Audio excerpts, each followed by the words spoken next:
Hello, salon owners. As we navigate COVID-19, the first step is protecting our business. We have to make one commitment or promise to ourselves, and that's to be smart. We can't make emotional decisions during the crisis. We have to make informed, strategic decisions that will help set us up for reopening our business. There are 4 things you should activate right now if you haven't already. Number 1, focus on your budget. Number 2, minimize the amount of cash going out of your business while we're closed.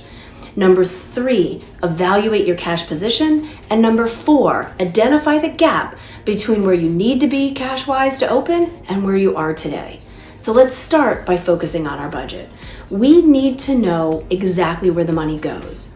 And we need to have a plan of what we should be spending at any weekly sales volume, particularly when it comes to our most important expenses, payroll, particularly hourly employees, as well as our professional supplies. We need to know how to flex should sales decline, but also if you would decide to take on an additional loan to get you through, you need new benchmarks so that you can afford to pay that loan back and not take it out of your personal income. Step number 2, we have to be able to minimize our cash going out while we're closed. And what's important here is we want to get it as close to zero as possible. So how do we make that happen? First off, it doesn't matter your financial situation. You want to save cash now so that you can reinvest it when you reopen. So how do we do this? We call everybody, professional and personal, and ask them to skip or defer payments. And many will do it now without any penalties or interest. You know, as my mom always says, if you don't ask, you always get no. So call everybody. Next, you need to evaluate your cash position and identify the gaps between where you are and where you need to be to reopen. The reality is you should have 3 to 6 months of cash on hand of your operating expenses. So what does this mean?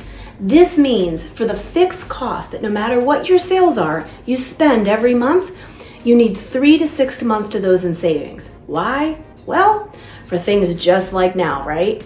Look, if you have the money, fantastic. But if you don't, you need to know exactly what you need and call your banker or see what type of support or government funding there is for small business during this crisis.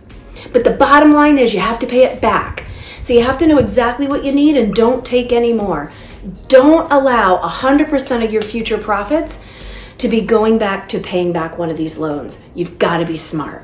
Stay tuned for our next video, Protecting Your Future. Stay connected.